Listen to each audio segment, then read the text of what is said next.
Hello, everyone, and welcome to Police Off the Cuff, Real Crime Stories. I'm your host, retired NYPD Sergeant Bill Cannon, a 27-year veteran of the NYPD. A lot of questions, of course, in the death of Gene Hackman and his wife, Betsy Arakawa. Now, the police in New Mexico, the Santa Fe, New Mexico Sheriff's Office, they're handling this investigation. And it's very possible that these deaths will come back as accidental or, drug overdose or inhalation of some type of gas, but not necessarily foul play.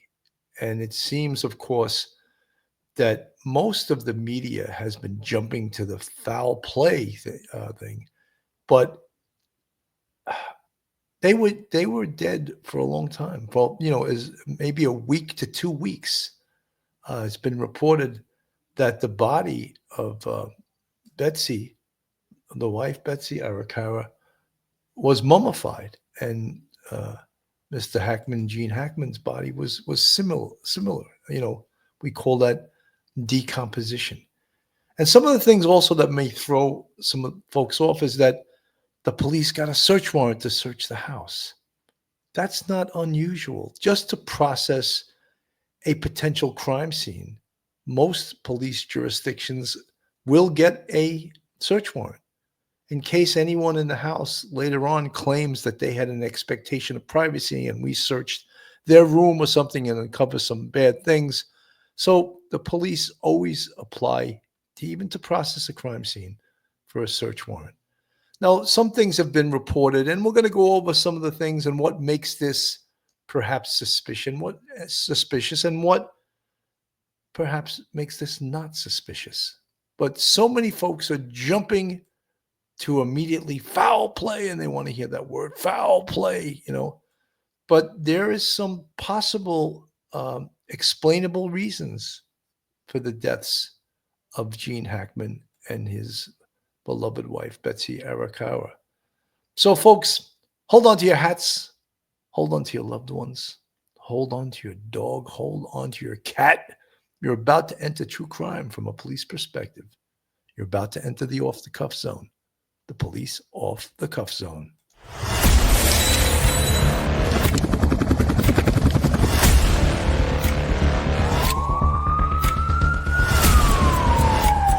There has to be some common sense. They were the ones who called 911 to get him help, and now they're calling for change.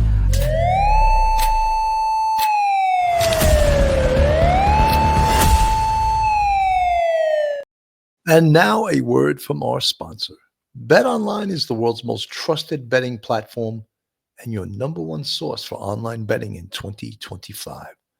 Whether you're a seasoned fan or a first-time bettor, BetOnline is your ultimate game day companion.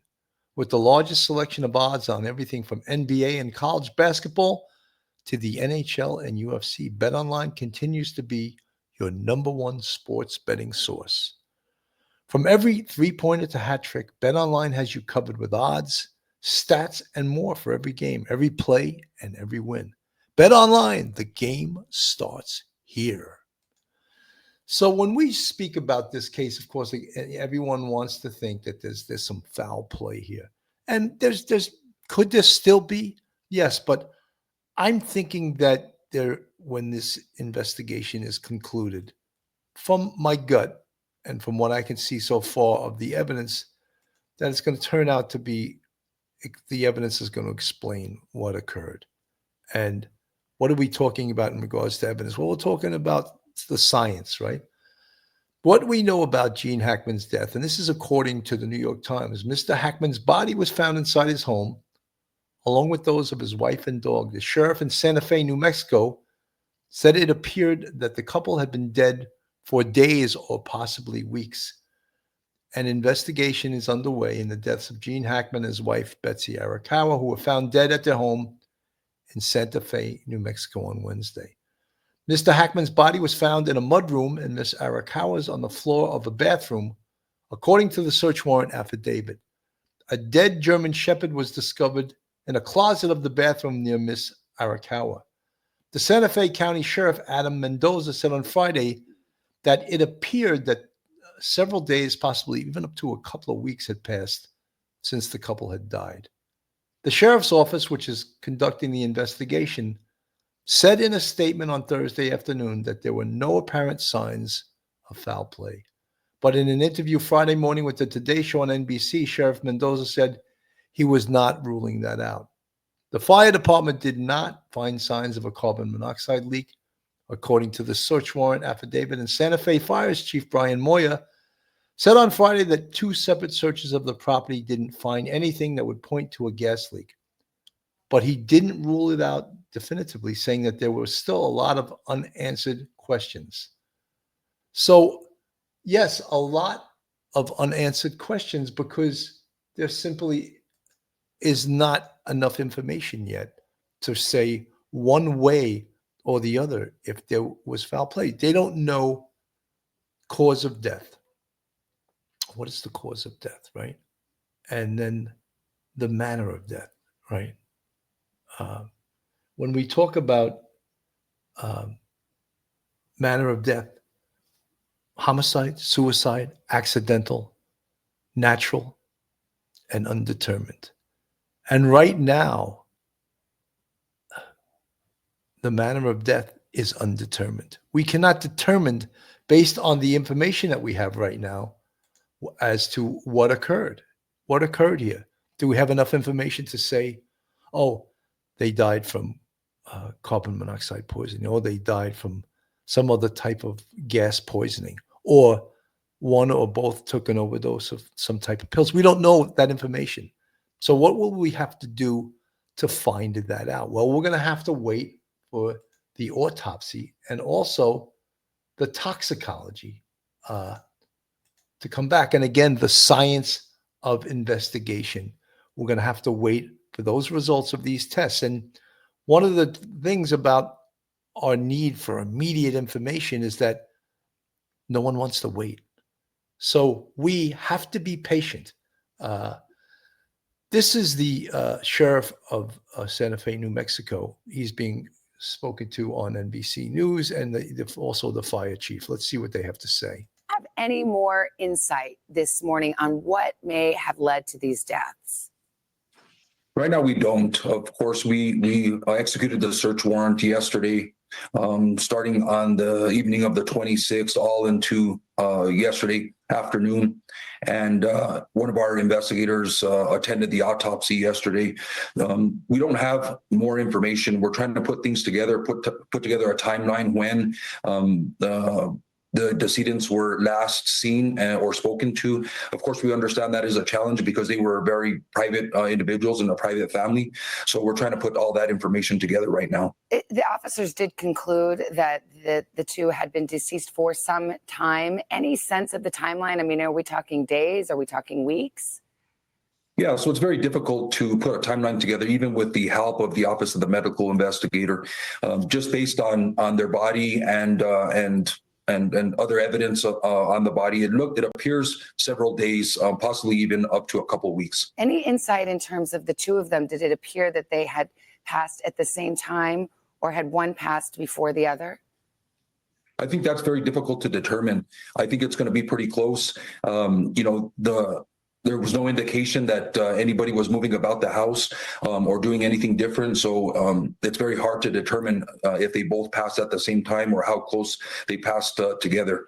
We're trying to put that information together, and obviously with the assistance of the Office of the Medical Investigator. And I think the autopsy report is going to be key to this investigation. Let me bring in the fire chief here. Is carbon monoxide poisoning or a gas leak, has that been ruled out definitively, or is that still a potential cause here? Yeah, good morning. We, at the time of the incident, we did not determine anything that was in the house with our meters that was concerning towards our guys doing the searches. So at the time of the incident, we did not find anything in the home at the time. But there had been some time that had passed, it appears, from when they passed to when they were found. Does that complicate the question at all in terms of, if there had been some kind of leak, would it have dissipated perchance? It possibly could. That was a home with natural gas in it, so it could have. Yeah, there's a lot of unanswers there.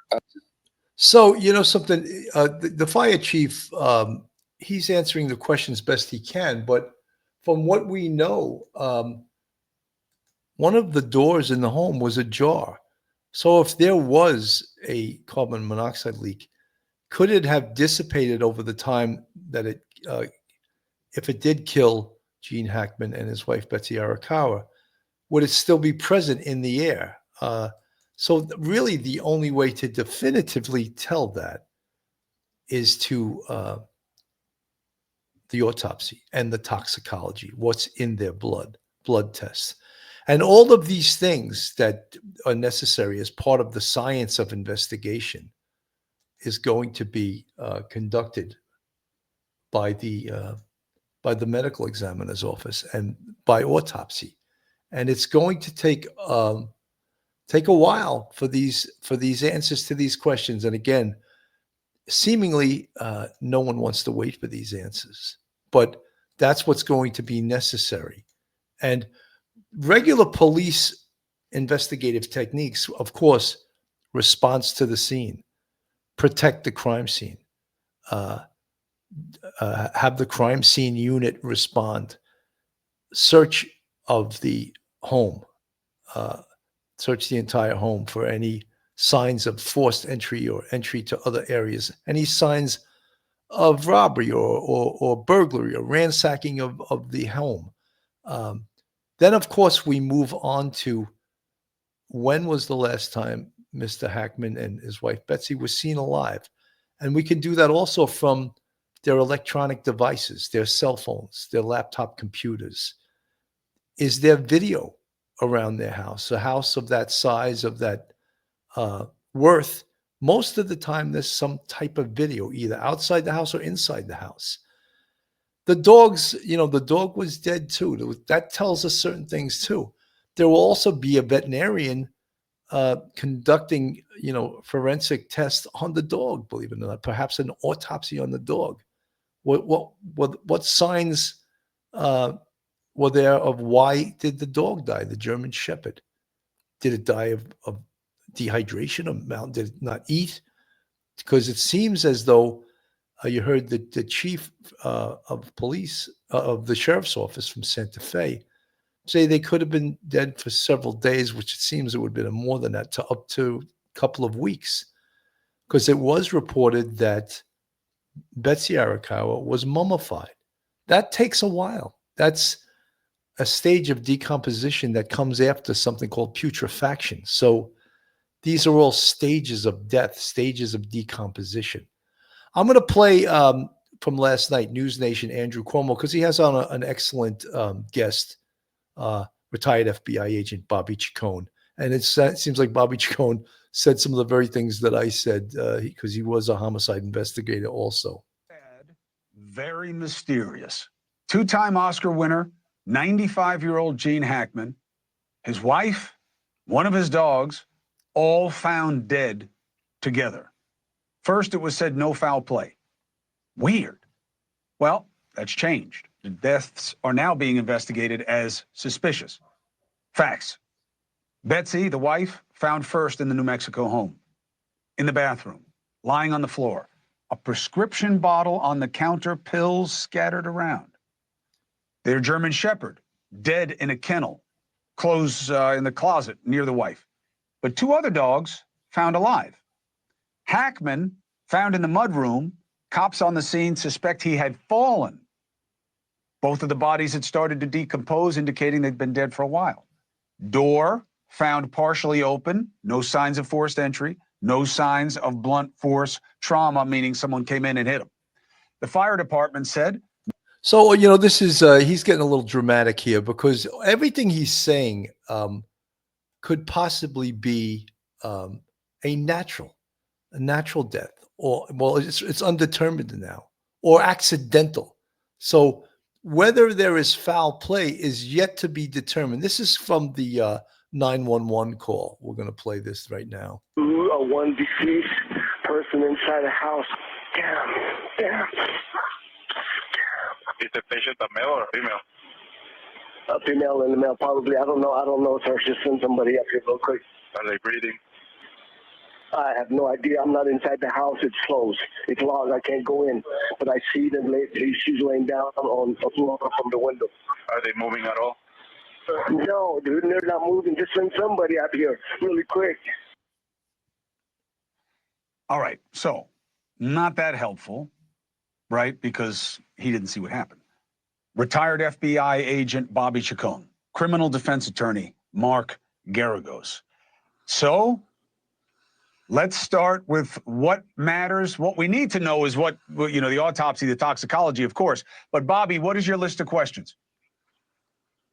Well, I want to know if there's any indication that anybody else was in the house. So the crime scene team did a search warrant and did a crime scene examination overnight through the house. So I want to know, if they found any other evidence that anyone else that shouldn't have been there was in that house. I also want to know, the approximate date of death so I can check any video cameras. That it's a gated community. Maybe they have cameras at the gate. Who came and went, who can be identified. I want to know their financial dealings. I want to look at their bank statements. I want to look at their computers. So I have a lot of questions about their personal lives, what was happening in their personal lives.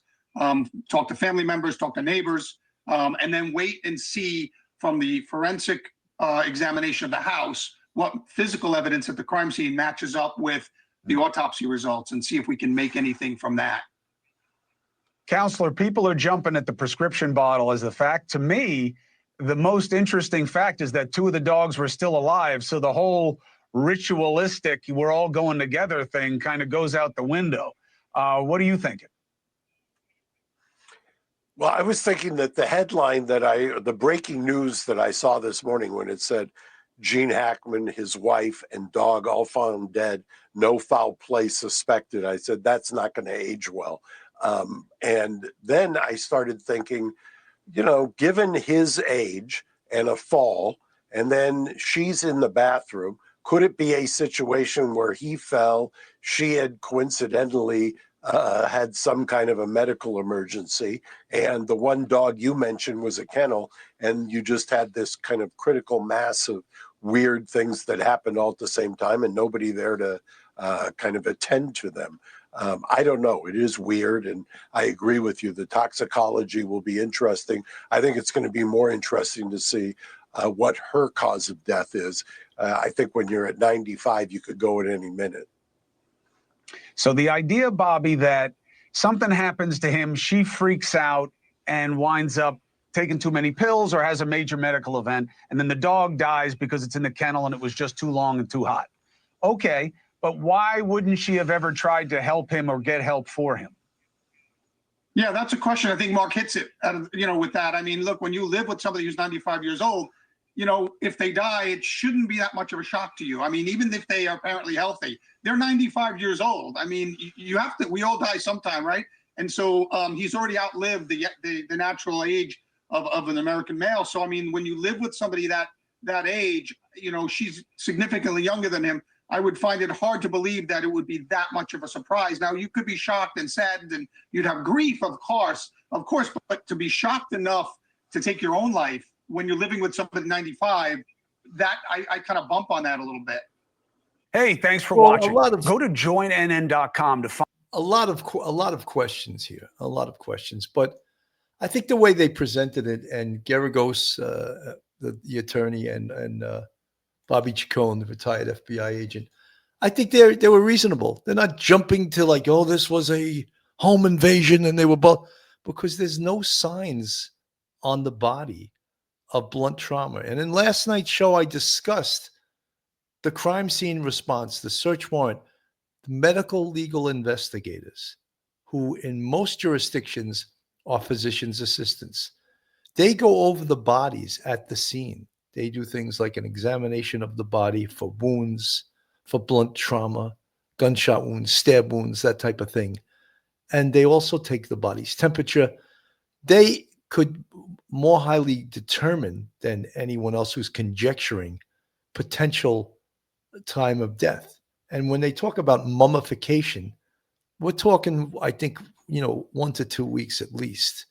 And because that's another level of decomposition So they've been dead for a while. And the fact that it was discussed that one of them, or at least or perhaps both of them, were mummified could be the arid temperatures of Santa Fe, New Mexico. And the fact that the dog was dead too is that the dog was potentially locked in. He couldn't get out. He couldn't get food. He couldn't get water. So the dog died also. So Chris Cuomo was correct in saying, yes, we're going to have to wait for the results of the autopsy and the toxicology. So important, because that is what, when we say science is going to determine what happened to both Gene Hackman and to his wife. And that is the absolute truth. Science is going to tell us what occurred, and that'll determine whether or not they can make a determination on cause and manner of death. Cause may be accidental.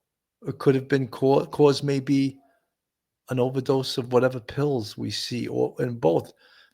Gene Hackman's death, we don't know. He had a history of heart disease. So could he have just died from natural causes due to heart disease? These are questions that will and should be answered, but vis-a-vis the autopsy and the toxicology. I'm going to put on CNN right now. John Miller discusses this, as well as a pathologist. John Miller, and also Dr. Judy Melanek, forensic pathologist and author. John, what stands out to you about this? You've seen a lot of crime scenes. Well, it's all that it tells us and all that it refuses to tell us. A lot of questions to answer, but you have Gene Hackman, who is in the mudroom off the kitchen by the back door, who appears to have taken a fall. A cane was found nearby. And a pair of sunglasses. It looks like he fell where he was and he dropped what he had. You have his wife, Betsy, in a bathroom on the other side of that floor, where there are pills scattered on the counter and a space heater that's been knocked over, and a dog in a kennel or a crate that's also deceased. And, it's the kind of thing where you could say murder-suicide, but it doesn't appear to have the trauma that would go with murder. You could say a joint suicide, but those things usually come with a somewhat of a ritual where people will take an overdose, get in bed together, or hold hands sitting down. You could also have an accident and a suicide. You could have an accident and somebody saying, well, I don't want to live without him. But you have all those possibilities. And as Judy will tell us, there's a Latin saying in the medical examiner's office that says, this is where the dead come to teach the living. The bodies may tell us more than the scene. It's probably going to have to come together to come to one answer. Well, Dr. Melanek, what does their bodies apparently being partially mummified? How long does that actually take? I guess if it's hands and feet, what does that actually mean?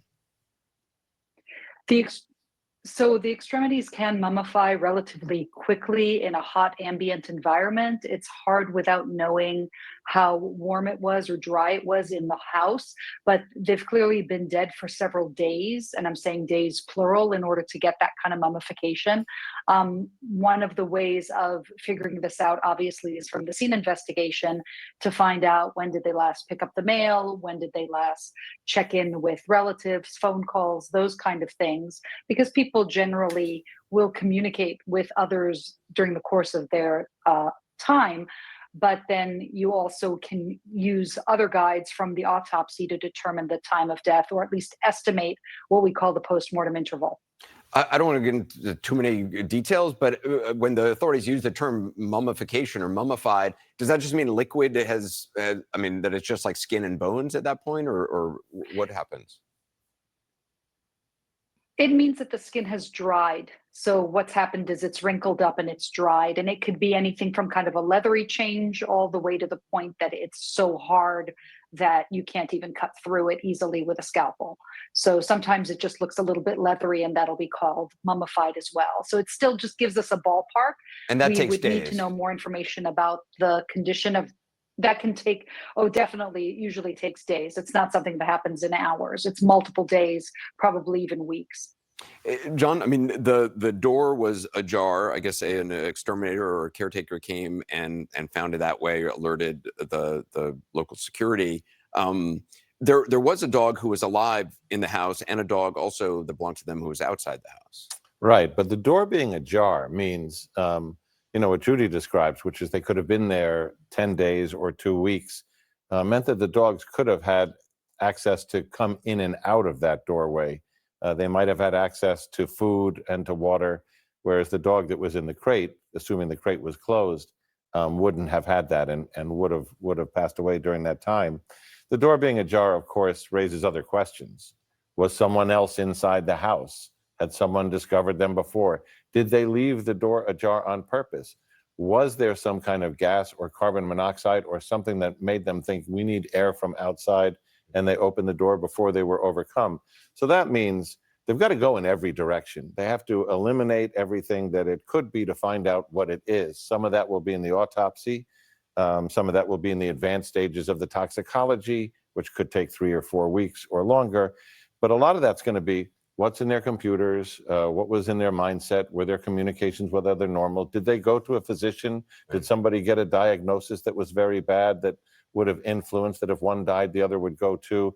There's so many questions to answer right now from a confusing crime scene and for what it lacks. Yeah. So, all of these questions are great questions. And all of these questions we don't have answers to now. And I keep stressing both last night and today that no matter how many talking heads you listen to, the determination of manner and cause of death here is going to be the autopsy and the toxicology.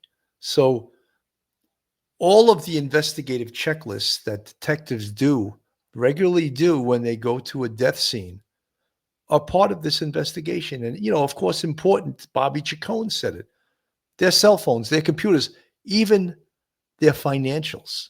People don't think of that. Let's look at this. Was someone into his account? Was someone stealing money for him?